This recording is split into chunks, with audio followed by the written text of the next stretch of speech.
काल कायम।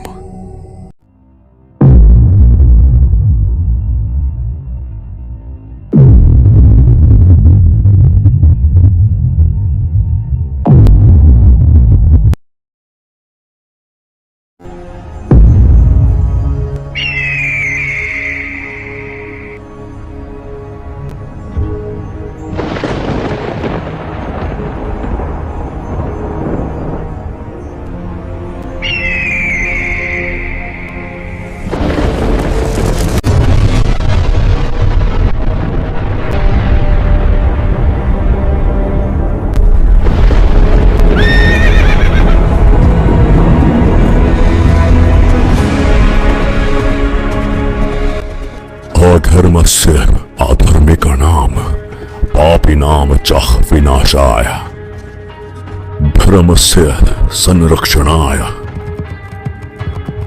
मानवतामनः तमसः अपसारणाय च सनातनः धर्मस्य पुनः स्थापनाय अहम् अस्मिन् काले पुनरागतोऽस्मि।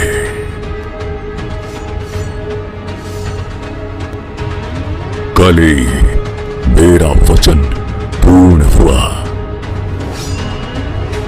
देख कली, मैं सबके सामने आया हूं और तुझे बता के आया हूं। और अब तेरी पारी है कली, सबके सामने आने की।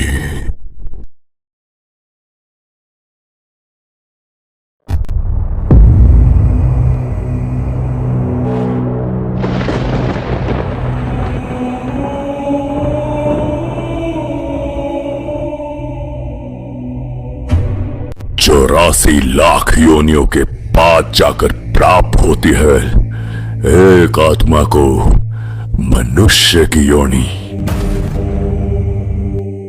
और मनुष्य योनि में आकर वह आत्मा सब कुछ प्राप्त कर सकती है जो किसी और योनि में पाना संभव ही नहीं। धर्म के मार्ग पर चलकर किए गए पुण्य और कर्म मनुष्य की आत्मा को देवलोक और मुक्ति प्राप्त करवाते हैं।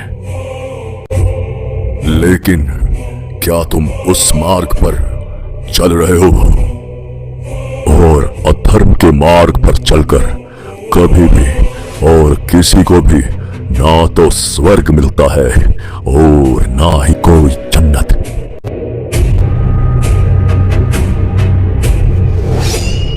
और अगर तुम्हें यह लगता है कि अधर्म करने से और पाप करने से तुम्हें जन्नत प्राप्त होगी, तो यह सिर्फ तुम्हारा भ्रम है।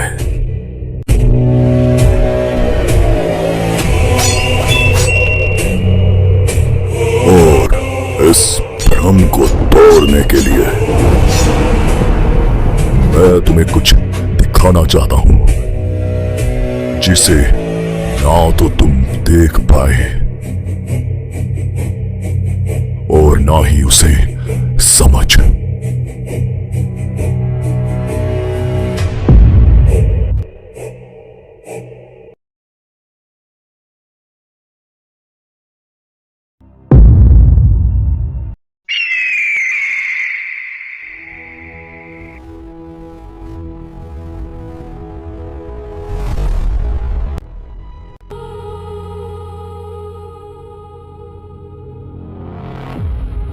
अब तुम सब सुनो। अब समय आ गया है मनुष्य को अपनी दुनिया में लाने का। मनुष्यों से धर्म के नाम पर इतना पाप करवाओ कि उन सब की आत्मा मृत्यु के बाद सिर्फ मुझे प्राप्त हो। उन सब से ये कहो कि उनका सिर्फ एक भगवान है और वो हूं मैं, और वो सब मेरी पूजा करें। और अब तुम तीनों दुनिया की अलग अलग दिशाओं में जाओ और बाद में अरब से भेजो अपनी फौज को भारत की ओर।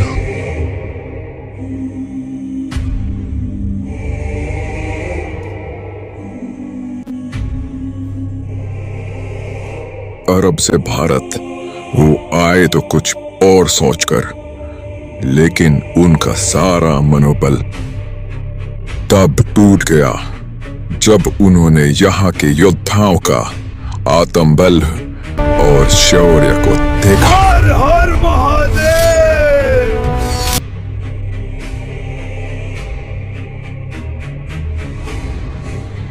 दोनों आंखें चले जाने के बाद भी बाण का ऐसा तीव्र और सटीक वार कि अपने दुश्मन को तब भी ढेर कर दिया और हार के भी जीत गया। और यह सब देखकर वह अचंभित रह गए और उन्हें वाकई लगा कि इनके साथ कोई भगवान की शक्ति तो नहीं। और उन्होंने यह खबर उस राक्षस तक भी पहुंचाई। जब तक उनके पास सनातन का ज्ञान है, तभी तक उनके साथ भगवान है, क्योंकि ये जोड़ता है उन्हें उस विष्णु से। जब तक ये सनातन का ज्ञान है, हम अपने मकसद में कामयाब नहीं हो सकते। उन मनुष्यों की आत्माएं देवलोक को ही प्राप्त होंगी, इसलिए जला दो सारे ज्ञान को।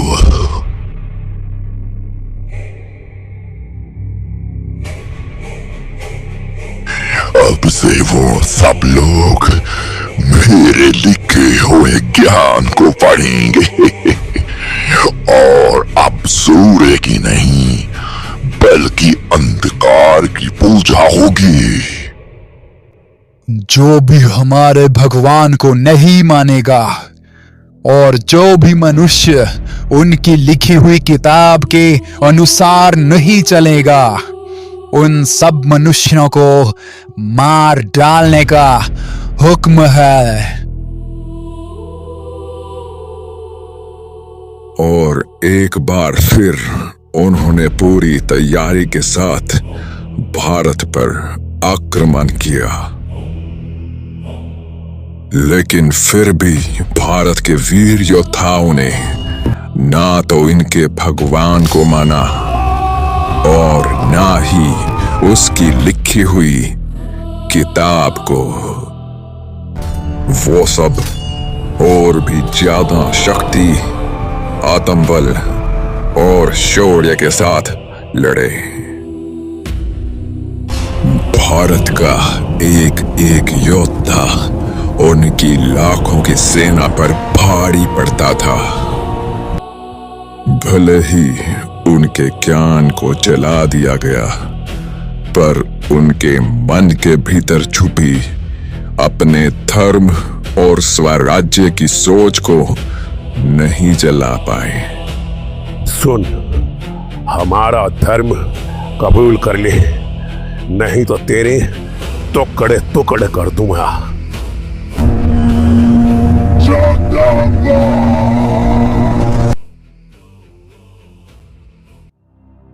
और लाखों की फौज भी भारत के एक भी योद्धा को झुका ना सकी, और इस अपमान को वह राक्षस सह ना सका।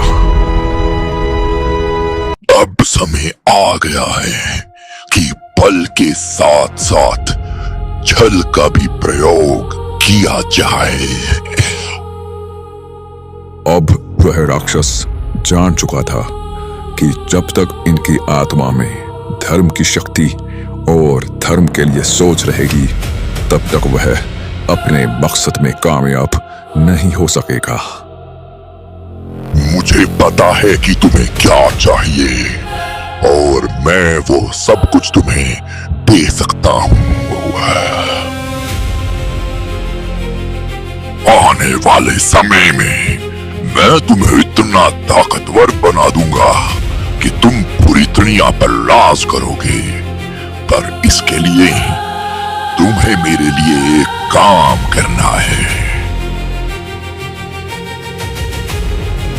trusting what I can do for you, my lord.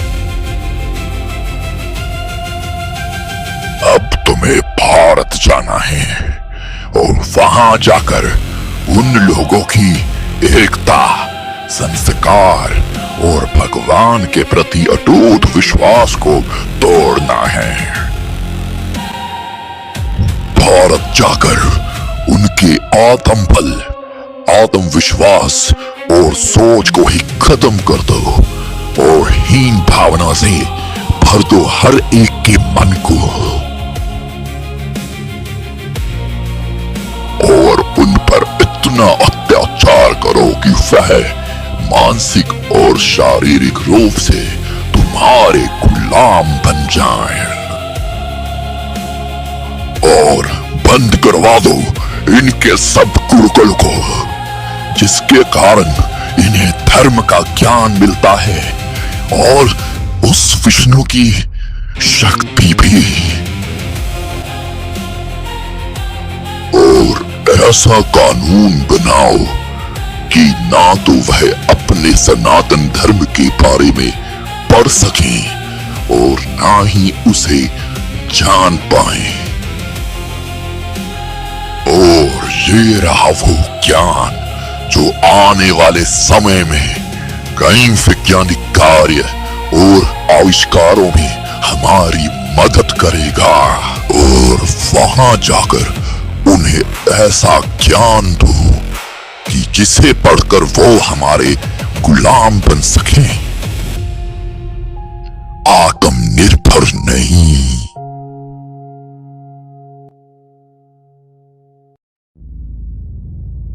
और भारत आकर उन्होंने वो सब कुछ किया जो नहीं होना चाहिए था। Cheers to Rajaji Free for your divine and royal presence, Lagar. भगवान आपको लंबी उम्र दे मालिक। आप हम सब गरीबों का बहुत ध्यान रखते हैं। और भारत आकर वो यह समझ गए थे कि यहाँ गरीब से लेकर अमीर तक सभी भगवान को मानते हैं और यही चीज उन सबको साथ में जोड़ कर रखती है। और फिर उन्होंने अब जो तुमने करना है उसे ध्यान से सुनो। वहां जाकर इन सबको अलग अलग जातियों में बांट दो। सवर्ण जाति से लेकर नीच जाति तक और नीच जाति के प्रति इतनी घृणा भर दो कि वह समाज से ही अलग हो जाएं। और नीच जाति के लोगों से यह कहो, तुम्हारी इस हालत के जिम्मेदार वो सब लोग हैं जो भगवान को मानते हैं। और इस तरह उन्होंने डिवाइड एंड रूल पॉलिसी अपनाकर भारत में रह रहे लोगों की एकता को तोड़ना शुरू कर दिया और गरीब लोगों को यह एहसास करवाया कि ना तो तुम पढ़ने के लायक हो और ना ही समाज में रहने के, और ना ही तुम्हें भगवान का नाम लेने का कोई हक है। उनका साफ कहना था, dogs and Indians are not allowed. और किसी तरह भारत के वीर नौजवान और स्वतंत्रता सेनानियों ने संघर्ष और बलिदान देकर भारत को आजाद तो करवा दिया, पर उनकी दी गई सोच और सभ्यता से आजादी आज तक नहीं मिल पाई है।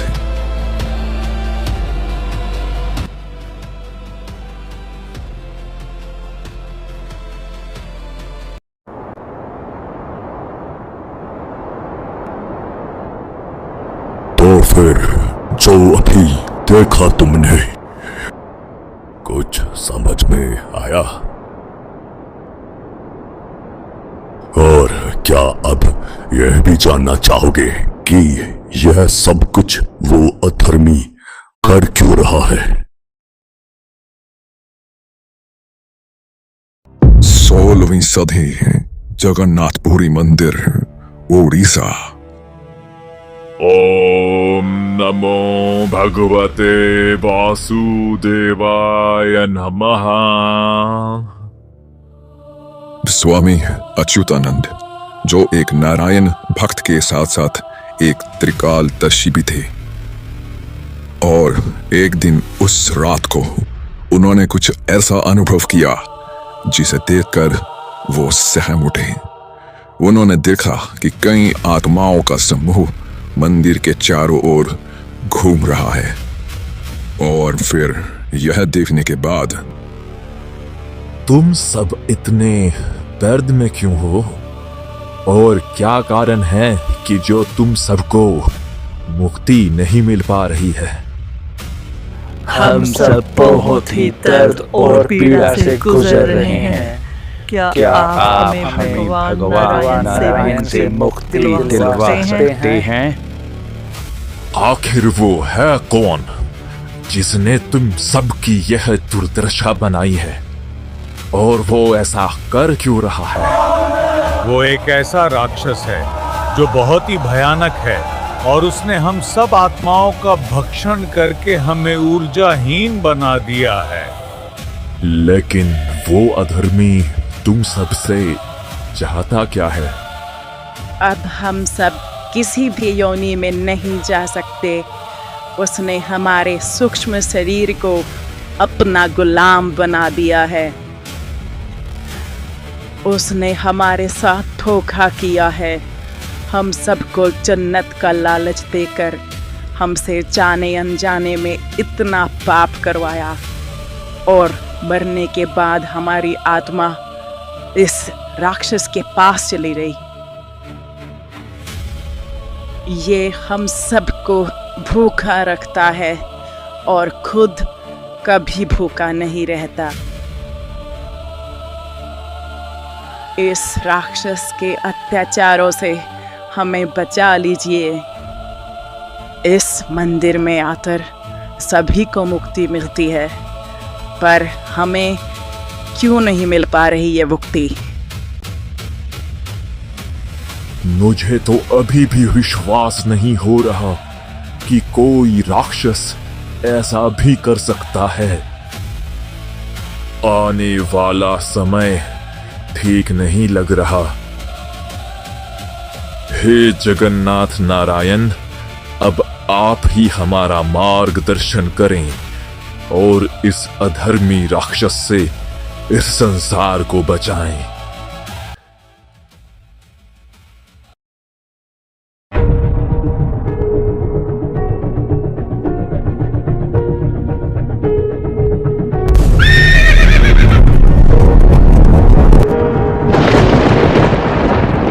यदा यदा हि धर्मस्य गलानि भवति भारत, अभ्युत्थानम् अधर्मस्य तदात्मानं सृजामः।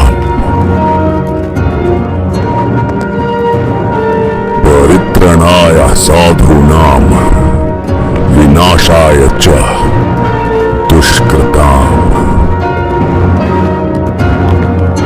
धर्म संस्थापनार्थाय संभवामि युगे युगे। अहं पुनः आगतः।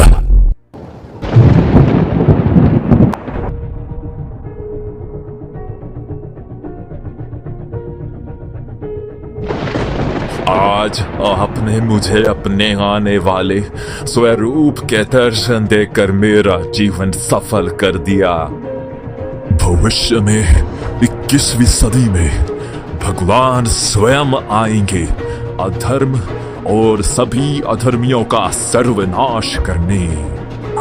और जब वह आएंगे तो सारा संसार उन्हें देख पाएगा। वो आकर कलयुग के समाप्त और सतयुग के आरंभ की घोषणा करेंगे। लेकिन कलयुग की सीमा तो 4,32,000 वर्ष है, और वो 21वीं सदी में सबके सामने क्यों आएंगे? जब कोई मनुष्य पाप कर्म करता है तो उसकी आयु कम हो जाती है, और जब सारे संसार का मनुष्य पाप कर्म करेगा तो पूरे युग की आयु कम हो जाएगी।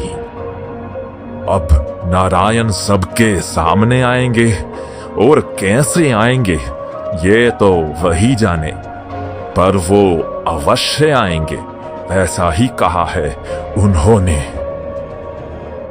और अब ये संवाद हमें आने वाले भविष्य के लोगों तक पहुंचाना है। यही आदेश है भगवान नारायण का, और ये काम हमें पूर्ण निष्ठा से करना है। और फिर स्वामी अच्युतानंद ने अपने सखों के साथ भविष्य में होने वाली सभी घटनाओं को एक पुस्तक में उतार दिया। लेकिन इन सभी घटनाओं का क्या कारण था, ये भी नारायण ही जाने।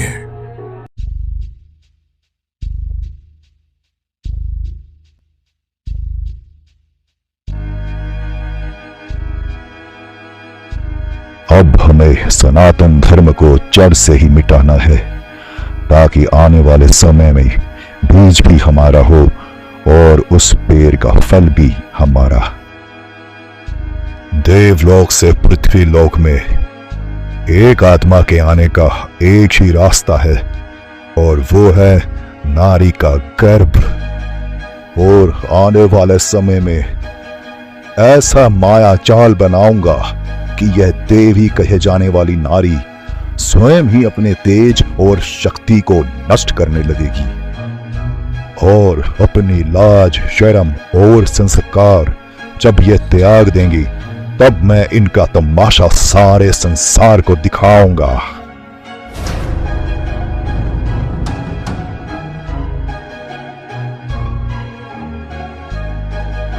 और जब सब नारियां और उनकी सोच दूषित हो जाएंगी, तब उनसे होने वाली संतान धर्म को नहीं, अधर्म को ही चुनेगी।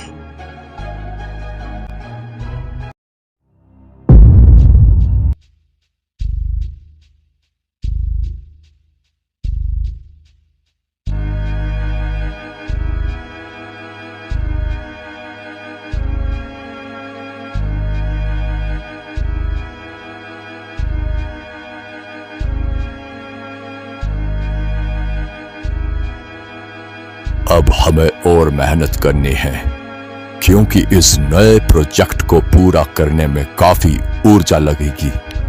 इसलिए अब तुम्हें एक कॉन्ट्रैक्ट तैयार करना है, और वर्ल्ड के जितने भी बड़े बड़े सेलिब्रिटीज, नेता, अभिनेता हैं, उन सबको टारगेट करो और लालच दो उनको नेम, फेम और पैसे का। यह सब दो उनको, ताकि वह इस कॉन्ट्रैक्ट को साइन करें और अपनी आत्मा हमें बेच दें। और जैसे ही वो कॉन्ट्रैक्ट साइन करेंगे, वो हमें और हमारे रूल्स को ही फॉलो करेंगे, क्योंकि मनुष्य अपने जीते जी जिसको भी फॉलो करता है, मरने के बाद उसकी आत्मा उसी को प्राप्त होती है। और जब ये सेलिब्रिटीज हमें और हमारे रूल्स को फॉलो करेंगे, तब इनके चाहने वाले भी हमें ही फॉलो करेंगे। यह आत्मा एक कभी ना नष्ट होने वाली ऊर्जा है, और यही ऊर्जा हमें अपने प्रोजेक्ट के लिए चाहिए।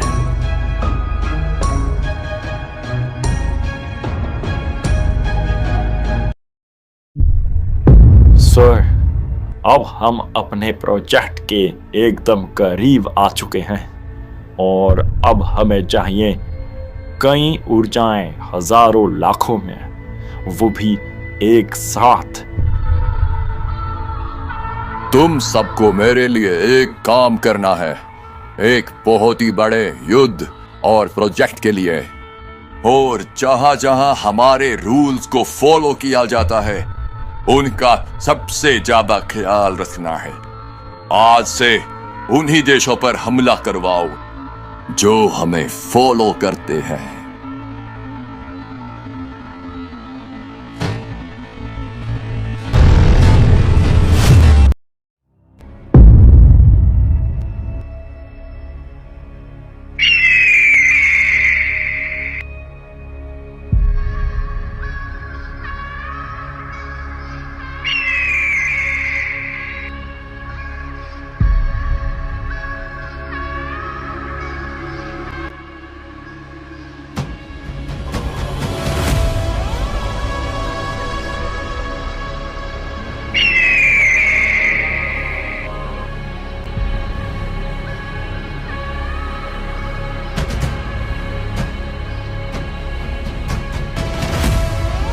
नारायण नारायण ओम नमो नारायण। देवराज इंद्र को नारद का प्रणाम। आपका स्वागत है देवर्षि। कहिए कैसे आना हुआ? जैसे प्रभु का आदेश। देवराज इंद्र, पृथ्वी लोक पर प्रभु को अपने स्वरूप का स्मरण हो चुका है और वो सभी प्राणियों को ज्ञान दे रहे हैं। देवश्री नारद, एक बात समझ नहीं आई कि नारायण सभी प्राणियों को एक साथ ज्ञान, ये कैसे संभव हो रहा है? ये तो प्रभु की लीला है। जिस राक्षस ने सनातन के ज्ञान को नष्ट किया है, आज प्रभु उसी के द्वारा रचित माया के माध्यम से पूरे संसार को ज्ञान दे रहे हैं। और अब समय आ गया है देवराज इंद्र, पृथ्वी लोक पर दिव्य अस्त्र और वाहन प्रदान करने का, जो धर्म को स्थापित करने में सहायक बने। तो फिर देर किस बात की देवराज इंद्र? दिव्यम अश्वम देवदत्तम आह्वयामि।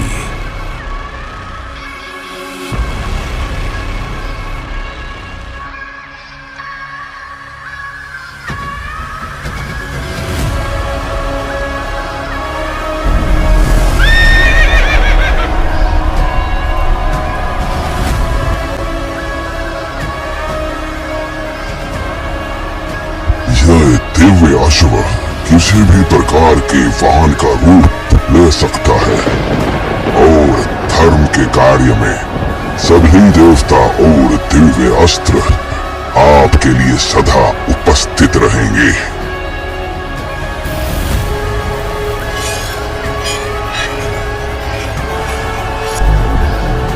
राम राम राम।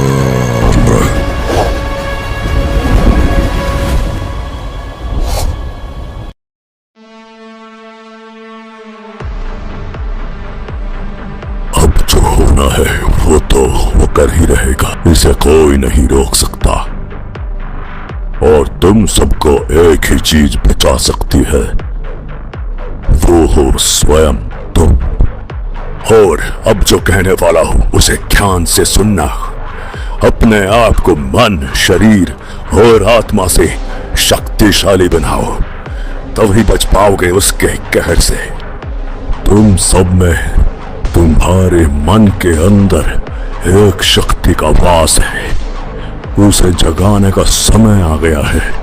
और समय आ गया है एक योद्धा बनने का। जिस प्रकार सूर्य का प्रकाश हर जगह उपस्थित रहता है, उसी प्रकार परमात्मा रूपी तेजस योद्धा तुम सबके मन के भीतर वास करता है। और अब समय है उसे जगाने का। अब तुम सब अपने मन और आत्मा को उस परमात्मा की ओर समर्पित कर दो, क्योंकि चमत्कार तभी होगा जब तुम समर्पण करोगे।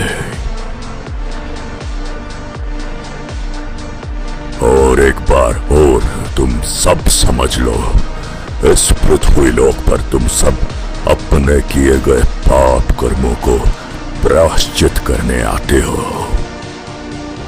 जिस प्रकार एक व्यक्ति को पापी और दोषी पाए जाने पर कारागार या जेल भेजा जाता है, ठीक उसी प्रकार नियति भी उस व्यक्ति को पृथ्वी लोक पर भेजती है सुधरने के लिए और पाप मुक्त होने के लिए।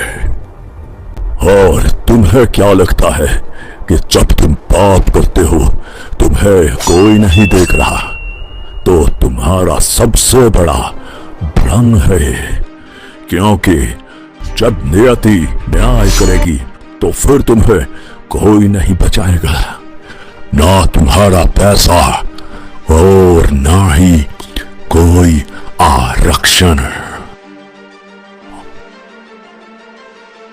और अब मर्जी तुम्हारी है कि तुम किसे चुनोगे, धर्म या फिर अधर्म। लेकिन अंत में विजय केवल धर्म की होगी, इसलिए जो चाहा गया है वो वापस आ जाए। बाकी जैसी महादेव की इच्छा। हर हर महादेव। तुम सब धर्म की रक्षा करो और धर्म तुम्हारी रक्षा करेगा।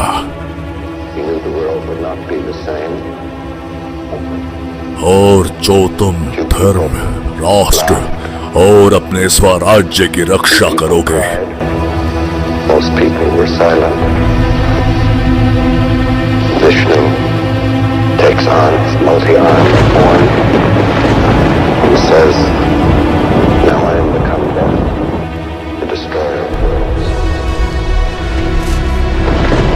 तो धर्म स्वयं आएगा स्वराज्य बनकर तुम्हारी रक्षा के लिए।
जहां पर समाप्त किया था वहीं से शुरू करने जा रहा हूं मैं।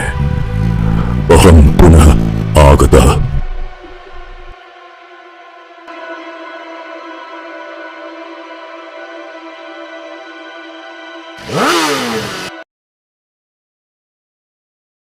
हे मम दिव्यास्त्र सुदर्शने अधुना मम भूरतः सदा प्रकटो भव।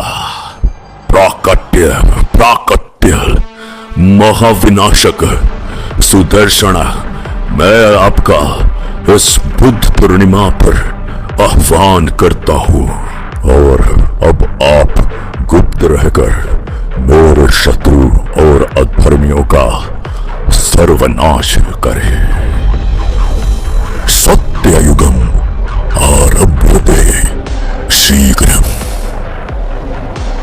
उसने अपना कार्य आरंभ कर दिया है कृपाचार्य, और अब वो समय भी जल्द आएगा जब मैं वचन मुक्त हो जाऊंगा।